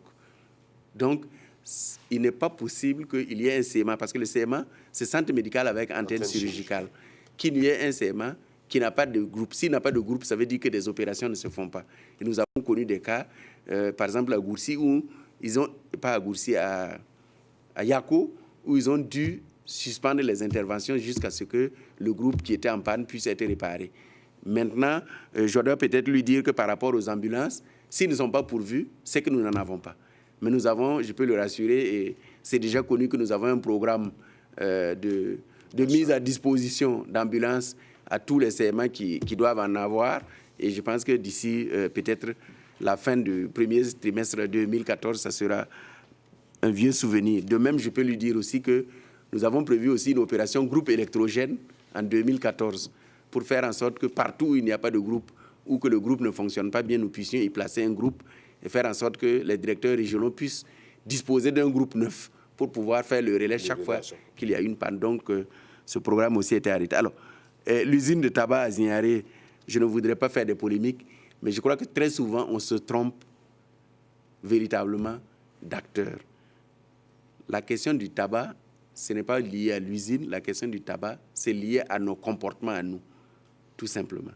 Comment faire en sorte que les jeunes ne fument plus? Comment faire en sorte que nous tous, nous arrêtons de fumer et que nous ne fumons pas à côté, dans les lieux publics ou à côté d'autres hommes pour pouvoir leur refiler ce qui est mauvais? C'est de cela qu'il s'agit, tout simplement. Parce que quand on fabrique le tabac ici ou qu'on le fabrique ailleurs, il viendra de toutes les façons. Il rentrera de façon légale, peut-être qu'il rentrera aussi de façon illégale. Comment nous travaillons à faire en sorte que chacun sache que le tabac est nocif pour la santé, que nous allons, si nous fumons aujourd'hui, être rattrapés par notre passé demain et que nous aurons des problèmes. Je crois que c'est ce message qu'il faut passer tout simplement. Alors, oui, il y a une question qui est posée. Les gens qui ont été intégrés, les dossiers déposés en juin 2013 n'ont toujours pas de salaire, c'est une réalité. Au niveau du ministère de la Santé, il y a près de 500 personnes qui sont concernées. Je ne reviendrai pas sur les raisons. Ce que je peux dire, c'est que le ministère de la Fonction publique a pu obtenir du ministère des Finances qu'au cours de ce mois de décembre, on puisse faire des avances à ces personnels-là en attendant que leur situation puisse être régularisée, tout simplement. Alors, la question de la suppression des accoucheuses auxiliaires au niveau de l'UEMOA, je ne pense pas que c'était une suppression d'un corps qu'il s'agit. Il s'agit plutôt de faire en sorte que les professionnels, qu'on puisse relever le niveau des professionnels. Et au niveau donc des accoucheuses auxiliaires, la tendance c'est de faire en sorte que nous utilisions maintenant des accoucheuses brevetées. Parce que je vous ai donné un peu les indicateurs en termes de mortalité maternelle et infantile. Si nous voulons parvenir à de meilleurs résultats, nous devons aussi travailler à ce que les personnels qui s'occupent donc de ces questions-là puissent avoir une bonne formation. Évidemment, je veux peut-être dévancer, je ne sais pas si c'est une question qui va venir. La question donc de revoir les curricula de formation en intégrant la question du LMD doit être vue de façon globale. Comment on fait avec ceux qui sont déjà là, qui sont infirmiers d'État, qui sont dans une catégorie donnée, sachant que le LMD va amener l'infirmier à faire 3 ans pour obtenir une licence, donc va être classifié dans une nouvelle catégorie, qui vont se retrouver sur le terrain, tous infirmiers d'État, peut-être avec des classifications différentes. Je crois que c'est toute cette question-là qui est une question globale que nous devons regarder au niveau du ministère de la Santé, mais aussi en relation avec le ministère de la Fonction publique, mais aussi le ministère de l'Enseignement supérieur, parce que quand on passe à ces catégories, on rentre maintenant dans le cycle supérieur. Alors, pharmacie, boutique, témoin, non, je veux rassurer la personne qu'une pharmacie n'est pas une boutique de vente de médicaments.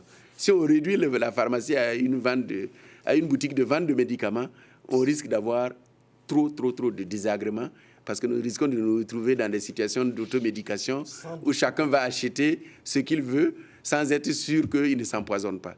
Je crois que la pharmacie, c'est un lieu où exerce une profession, et notamment un pharmacien, qui a le devoir de conseiller, mais qui a aussi le devoir de servir les médicaments qui sont prescrits tout simplement et de veiller à ce qu'il n'y ait pas de rupture dans la fourniture des médicaments. Donc, comment travailler avec les pharmaciens pour qu'ils puissent garder les produits pharmaceutiques dans les prix prévus? Je crois que c'est plutôt de cela qu'il s'agit, plutôt que de faire des boutiques témoins. Nous devons redoubler de vigilance, discuter avec eux pour qu'ils comprennent la nécessité que c'est à la fois un secteur où ils gagnent de l'argent, mais un secteur social, et pour que l'intérêt des patients puisse coïncider un peu avec leur intérêt de ceux qui recherchent du profit. Et puis il y a les dépôts MEG quand même, médicaments essentiels génériques. Oui, il y a les dépôts MEG. Donc c'est pour dire que c'est accessible. C'est accessible. Oui. Voilà, je crois que c'est... Oui. Monsieur le ministre, une autre question sur laquelle on pourrait peut-être vous interpeller aussi, c'est la question récurrente de la disponibilité des médecins au niveau des hôpitaux. L'apparition des cliniques fait qu'il y a des problèmes, par exemple, dans le système de santé. Quelle réponse, par exemple, vous allez donner donc aux gens qui expriment cette préoccupation de ne pas trouver les médecins quand ils le veulent à l'hôpital? Souvent des rendez-vous sont donnés dans des cliniques. Oui, c'est une réalité. On ne va pas fermer les yeux pour dire que ce n'est pas vrai, c'est une réalité. En réalité, c'est plutôt une absence ou une faiblesse dans la mise en œuvre, dans l'application de nos textes. Les textes ont déjà été pris à un arrêté interministériel qui dit comment ces praticiens-là peuvent exercer à la fois au niveau du public, mais aussi peuvent aller appuyer les cliniques. Ce qu'on demande, ce que le texte dit, c'est qu'il devrait avoir une convention signée entre l'hôpital, d'où ces médecins-là sont titulaires, exercent, et les cliniques privées, de telle sorte à ce que ce ne soit pas le clinicien qui va dans le privé, qui reçoit tout de suite les émoluments directement, mais ces émoluments devaient être reversés à l'hôpital, qui doit trouver maintenant la formule de redistribution. Et qui avait précisé aussi qu'il ne pouvait pas exercer plus de 30% de son temps d'exercice à l'intérieur de l'hôpital public. Mais je dois avouer qu'il y a une faiblesse dans la mise en œuvre de ces textes qui font qu'effectivement, je ne vais pas dire que ça fait désordre, mais la réalité, c'est que... La faiblesse se trouve à quel niveau? La faiblesse se trouve à quel niveau? Non, la faiblesse, c'est qu'on n'applique pas le texte. On n'a pas mis encore en œuvre l'application du texte. Et je crois que c'est en cela que je vais encore inviter les responsables des hôpitaux à veiller en sorte qu'ils puissent... Parce qu'il y a des cliniques privées qui demandent, qui insistent pour qu'ils puissent signer ces conventions. Tout simplement parce que ça le protège, il peut disponibiliser toutes les spécialités dont il en a besoin et ça crée moins de problèmes, même pour le fisc, parce qu'aujourd'hui, ces professionnels qui sont payés directement ne payent pas l'impôt. Ce n'est pas normal qu'on puisse avoir des revenus sans qu'en retour, on puisse payer l'impôt. Alors que si on reversait l'argent au niveau de l'hôpital, la traçabilité serait là et on aurait moins de problèmes. Et personne ne se plaindrait que clinicien ait donné rendez-vous à quelqu'un dans une clinique privée, puisque de toutes les façons, l'hôpital serait informé qu'il est là-bas, saurait eu son programme et nous aurons moins de difficultés. Donc peut-être que je vais encore demander certainement aux directeurs généraux des établissements de revoir comment veiller à ce que le texte qui a été pris puisse être appliqué tout simplement. Nous allons interroger actuellement le futur de la santé au niveau du Burkina et c'est ce chapitre que nous allons ouvrir.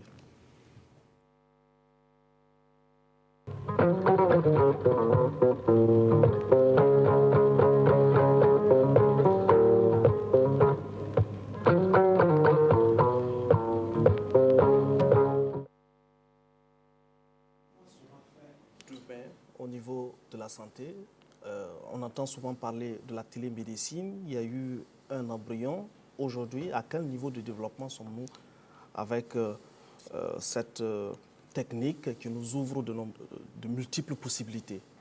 Alors, je dois vous dire que dans le nouvel organigramme du ministère, nous avons créé une direction spécifique chargée de la télémédecine pour donner à ce service toute la latitude de voir comment il peut faire la promotion de ce système de soins qui fait en sorte que chacun reste chez lui, peut parler avec un praticien très loin, puisse renforcer lui-même ses capacités, apprendre les nouvelles façons de faire, discuter sur le cas d'un malade particulier pour parvenir à trouver le meilleur protocole qu'il faut pour lui appliquer. Donc, nous avons foi que la télémédecine aura un avenir et que le Burkina va s'impliquer pour pouvoir bénéficier de tout ce que offre ce nouveau système de soins bâti sur l'éthique, mais bâti aussi sur les échanges à distance entre les professionnels, tout simplement. Est-ce qu'il y a un plan d'investissement qui accompagne ce projet? Oui, je crois qu'actuellement, on est en train de s'élaborer une stratégie pour la promotion de la télémédecine. Et c'est cette stratégie qui va nous dire quelles sont les actions que nous allons mettre en œuvre, quel accompagnement il faudra faire au niveau de nos hôpitaux et de nos structures de santé pour que ça devienne effectif. Mais de quoi sera demain, M. Tombiano? Ce que je dois vous dire, qu'est-ce que chacun de nous fera pour que nous soyons moins malades demain? C'est ça la question. Et je crois que c'est ça le challenge et le défi aujourd'hui au niveau de la santé. Ne pas attendre que les gens soient malades pour aller vers eux et chercher à les soigner. Aller vers eux plutôt pour leur dire, voilà les comportements que vous devez adopter pour être moins malade. Parce que si nous continuons, il est sûr que chaque jour qui passe, on demandera plus de médecins, on demandera plus d'ambulances, on demandera plus de CSPS, de structures de santé, plus d'équipements nouveaux, mais nous n'allons pas arriver. Il faudrait donc que nous apportions une partie de nous-mêmes dans notre engagement à faire en sorte que nous soyons moins malades, à faire en sorte que les professionnels de la santé nous aient moins de malades à visiter et se consacrent davantage aux quelques malades qui vont venir, parce qu'effectivement, les malades viendront malgré tout. C'est ça le devenir. Il n'y a pas d'autre formule, de mon point de vue, que de travailler à faire en sorte que chacun de nous ne tombe pas malade quand on peut éviter. Alors, à côté de cette perspective moderne basée sur l'éthique, il y a aussi que dans les perspectives en matière de santé, vous avez mis l'accent sur la transformation des CSPS en CM. C'est un projet présidentiel. Où en êtes-vous avec sa mise en œuvre? Comment cela va se passer concrètement? Écoutez, c'est un projet qui est en cours, qui se réalise bien.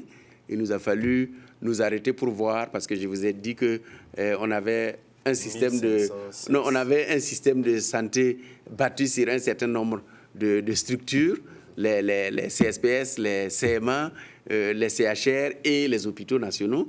Il fallait déjà que nous arrêtions pour voir quelle est la place du CM dans notre dispositif. Ça, on l'a défini. Qu'est-ce qu'il faut comme personnel au niveau du CM? On l'a défini. Quels sont les actes qui vont être posés au niveau du CM? On l'a précisé. Technique. Donc, nous avons eu un document qui nous dit maintenant comment va s'opérer la transformation d'un CSPS en CM. Et à partir de cet instant, le programme 2013 avait prévu un certain nombre de transformations.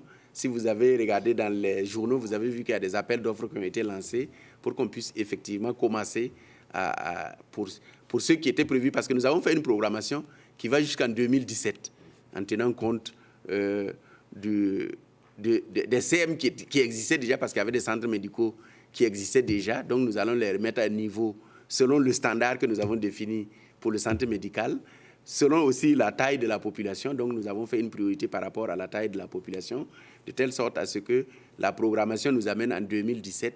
2017, l'ensemble des chefs-lieux des départements, enfin des communes qui doivent avoir leur CSPS transformé en CM le seront effectivement. Mais le projet est en cours. D'accord. Monsieur le ministre, on attend depuis longtemps aussi un vaccin anti-palu. Il y a eu des annonces sur les recherches qui se mènent dans plusieurs centres au niveau du Burkina. On a dit que c'était avancé. À quel niveau se trouve-t-on et à quand le vaccin? Écoutez, je ne veux pas parler à la place des spécialistes. Je crois qu'on y croit toujours parce que les essais continuent. Et comme vous savez, entre la recherche, la découverte, l'essai et la mise en œuvre, pour un vaccin, il se passe souvent un temps assez long. Et donc, si vous avez suivi, vos confrères de Radio Kolonto ont choisi parmi les hommes de l'année le médecin qui suit particulièrement ce projet de vaccin contre le palu. Et moi, j'ai foi que à force de persévérance, on y arrivera à trouver. Je crois qu'ils ont fait des essais. Ce n'est pas encore assez, j'allais dire, concluant, parce que je crois que le taux de succès, si j'ai bien retenu, est autour de 50%, ce qui est très faible lorsqu'il s'agit d'un vaccin. Mais il continue et je pense que à force de conviction, on va y arriver.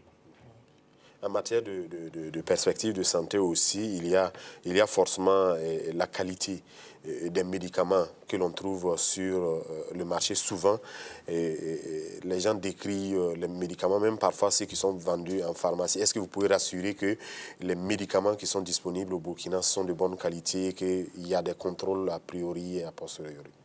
Ouais, écoutez, parce qu'il a été question parfois des molécules qui sont insuffisamment dosées. C'est pour cela que des cas de traitement de palu il y a des rechutes, ainsi de suite. Non, justement pour parler de palu, je crois que le jour où on a fait la conférence de presse, vous aviez les chercheurs qui ont fait une enquête et qui ont prouvé qu'en réalité, il n'y avait pas de résistance, il n'y avait pas de médicaments de mauvaise qualité. Il n'y a que le palu à sa façon d'agir sur les hommes qui font que vous pouvez traiter un palu et à la fin retomber sur un nouveau palu. Ce n'est pas l'ancien qui est résistant, mais vous avez eu un palu parce qu'entre-temps, vous avez encore été infecté tout simplement. Pendant le traitement. Voilà. Mais sinon, le dispositif fait en sorte que tous les médicaments qui se rentrent au Burkina, on veille déjà par le Laboratoire national de santé publique à s'assurer que les médicaments sont de bonne qualité. Ça, c'est la première chose. La deuxième chose, il y a le système de pharmacovigilance qui permet à tout moment aux pharmaciens qui sont, j'allais dire, formés pour de vérifier que la chaîne de médicaments vient effectivement d'usines agréées et que les produits qui viennent ici ont une traçabilité qui permet d'éviter que nous tombons par les travers de faux médicaments. Voilà ce que je peux dire. Évidemment, je ne peux pas vous garantir à 100% que tous les médicaments que nous avons sur la place du Burkina Faso sont des médicaments tous de bonne qualité, parce que je crois qu'en Europe, quand vous suivez aussi, vous voyez que la part de faux médicaments existe, même dans ces pays qui ont encore de meilleures conditions, j'allais dire, de sûreté et de surveillance des médicaments. Pourquoi le ministre de la Santé que vous êtes au courant, par exemple, qu'il y a des gens qui se promènent dans la rue avec des médicaments de rue et qu'on les... Pourquoi on n'agit pas? C'est une très belle question. Pourquoi les gens achètent? Ça aussi, on pourrait se poser la question. En définitive, je crois que c'est un phénomène de société comme les boissons frelatées. Il y a l'ensemble des structures qui ont été formées pour lutter contre. Ils font de leur mieux, mais naturellement, vous avez toujours des résistances comme les drogues, comme les boissons frelatées et tout. Je crois que c'est un combat de tous les jours. Nous devons dire aux gens tout simplement de ne pas acheter parce que c'est du poison. En attendant que la répression puisse être là, c'est parce qu'il y a des consommateurs que les gens continuent à les vendre. Sinon, si on arrivait à convaincre tout le monde qu'ils pouvaient aller payer... C'est parce que ça existe que les gens ont accès à ces produits. Non, écoutez, il y a des boissons frelatées, M. Tombiano, vous ne les buvez pas, je suis sûr. C'est parce que vous avez conscience que c'est du poison que vous n'allez pas y aller. Faisons en sorte que tous les acteurs, tous nos parents, d'où qu'ils soient, sachent que ces médicaments-là ne sont pas une solution à leurs problèmes. la solution à leurs problèmes, c'est l'infirmier, c'est le médecin et l'ordonnance où il y a les mecs où, en définitive, ce n'est pas plus cher que ce que j'achète dans la rue. Parfois moins cher. C'est même parfois moins cher. Donc, nous devons travailler tous à faire en sorte qu'on oublie que les médicaments de la rue existent. Nous allons retrouver Adama Koulibaly pour la dernière série des questions des auditeurs et des téléspectateurs.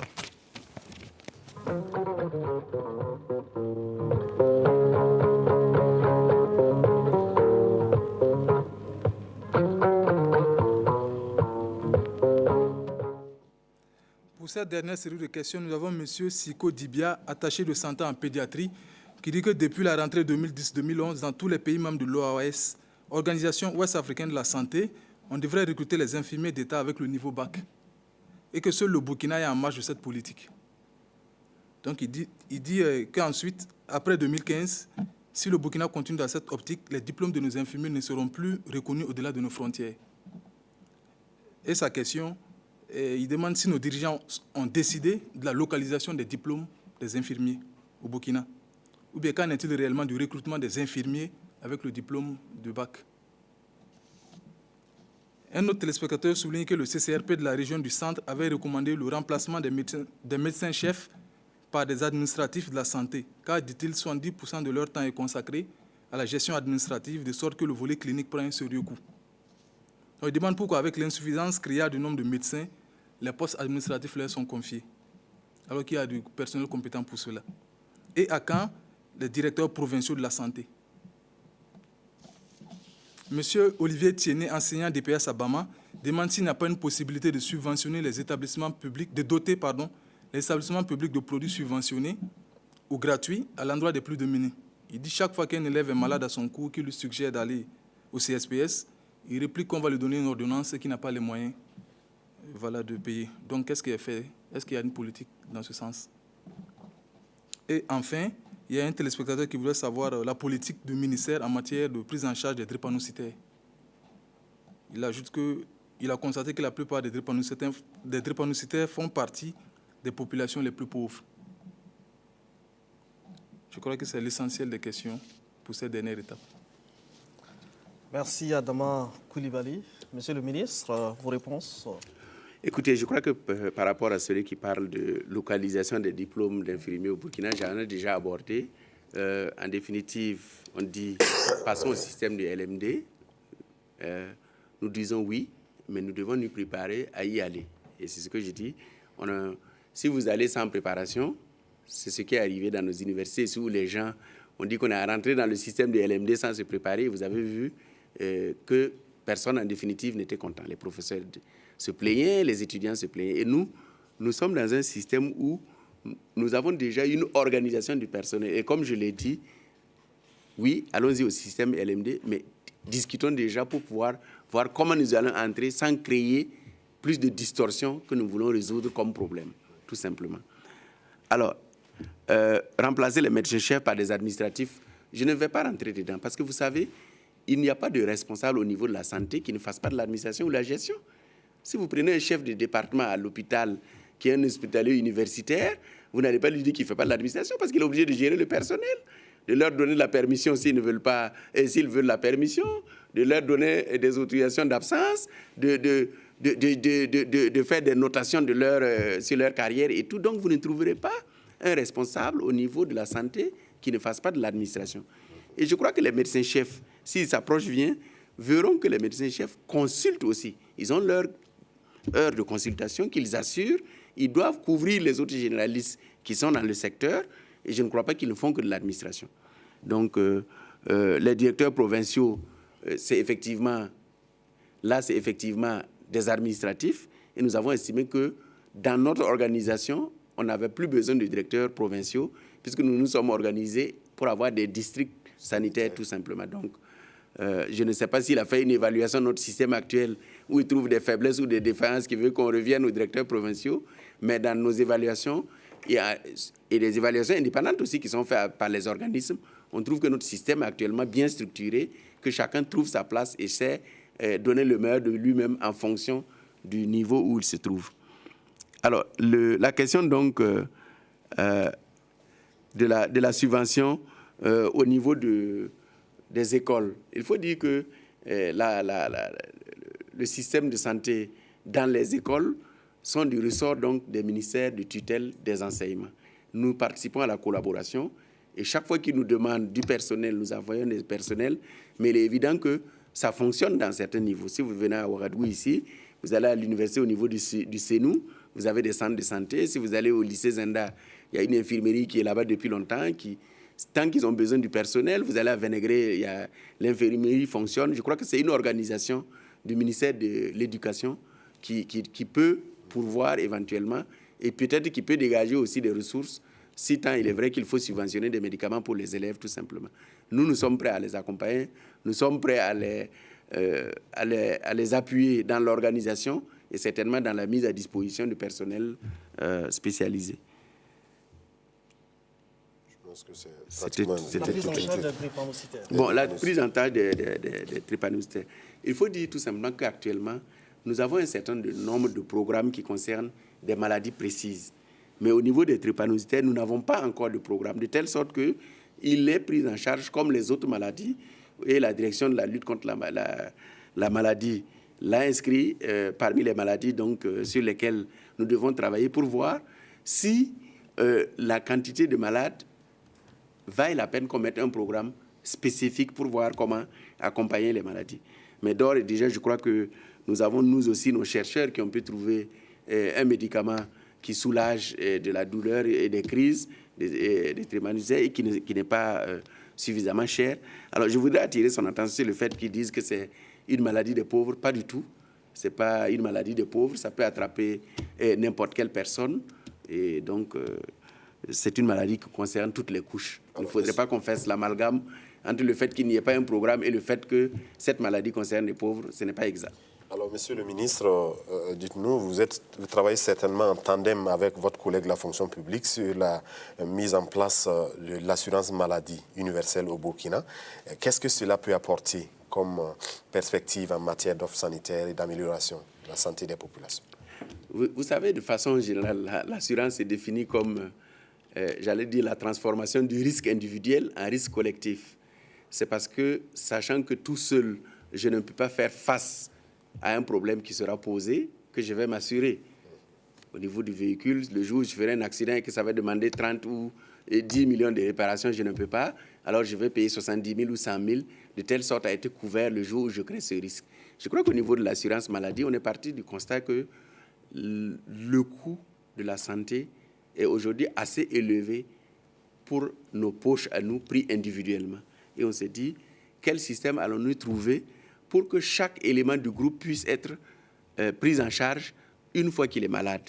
Et partant de là, il y a des assurances maladies habituelles que des gens contactent à titre individuel ou couverts par les entreprises, mais il y a aussi ce qu'on appelle l'assurance maladie universelle, qui est une forme de solidarité entre les habitants d'un pays donné pour faire en sorte que ceux qui ont des ressources payent pour ceux qui ont moins de ressources, que l'État apporte sa contribution de telle sorte à ce qu'on puisse définir un paquet minimum de soins pour lesquels chacun peut être couvert tant qu'il a adhéré à l'assurance maladie universelle.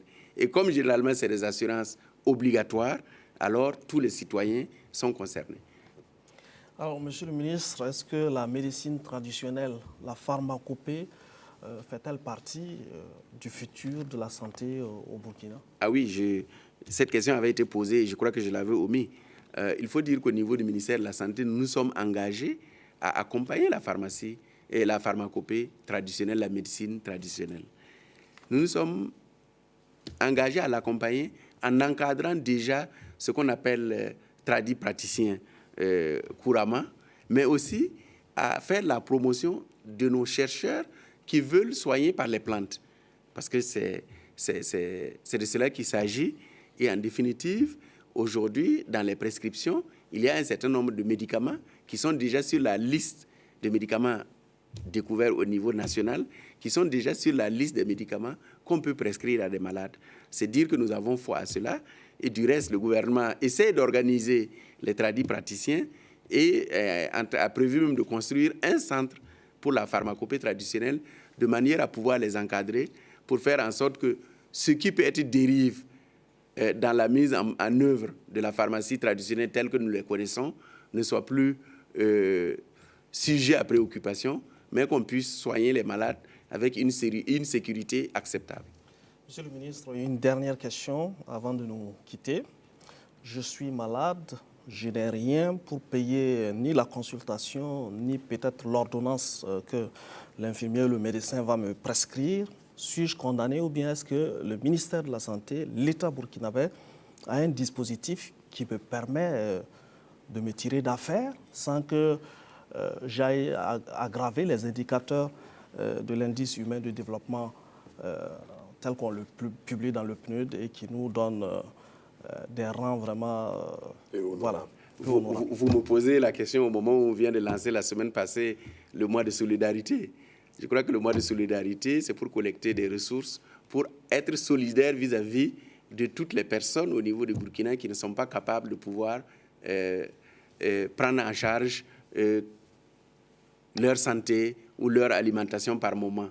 Et je dois dire que si vous arrivez dans les hôpitaux, vous trouverez toujours un service social qui dépend du ministère de l'Action sociale et qui dispose d'un minimum de ressources pour accompagner les personnes que ça fonctionne, je dois vous le dire. Peut-être le directeur général de l'hôpital, vous pourrez le questionner, il pourra vous dire que ça fonctionne. La question, c'est le ciblage des malades, naturellement, parce que très souvent, c'est ce problème qu'ils ont. Mais en définitive, lorsque c'est prouvé que la personne est indigente, ce service social se met en action et prend en charge pour la personne qui est arrivée les soins requis. Je vais vous raconter une anecdote. On m'a demandé un jour de venir pour la collecte des ressources pour sauver un enfant parce qu'il était atteint de lymphome. Vous avez dû suivre. Je me suis dit, mais ça sera aberrant pour moi, ministre, d'aller m'asseoir pour qu'on collecte l'argent pour sauver un enfant. J'ai écrit à l'Action sociale. Ils nous ont donné de l'argent qu'on a remis à l'hôpital et à l'ado pour soigner l'ensemble des enfants qui souffraient de ce mal. Et ils étaient à peu près, je ne sais pas, une vingtaine d'enfants qui avaient les mêmes problèmes. L'Action sociale m'a donné des ressources au niveau, je crois, de 15 millions. Et tous les enfants ont été pris en charge. Ça vous dit que le système de solidarité fonctionne encore au niveau du Burkina, tout simplement. L'autre question, c'est la question des évacuations. On n'en a pas parlé, mais au niveau des évacuations sanitaires, nous ne faisons pas le choix entre qui a des ressources, qui n'a pas de ressources, tant que nous avons des ressources dans nos budgets pour les évacuations. Donc, si une personne indigente était arrivée aussi dans une situation où il doit être évacué et que qu'on ait suivi toute la procédure, le collège de santé s'est réuni, s'est prononcé pour l'évacuation, le conseil de santé a confirmé, nous l'évacuerons sans chercher à savoir s'il a des ressources ou s'il n'en a pas du tout. Merci, Monsieur le ministre, de vous être prêté à nos questions, à celles des téléspectateurs et auditeurs de Radio Burkina. C'était un plaisir pour Prosper Da et moi-même d'animer ce numéro de dialogue avec le gouvernement. Madame, Messieurs, ça sera avec plaisir qu'on vous retrouvera le mois prochain pour un autre numéro. Le 5e. Voilà, merci et bonsoir. Au revoir.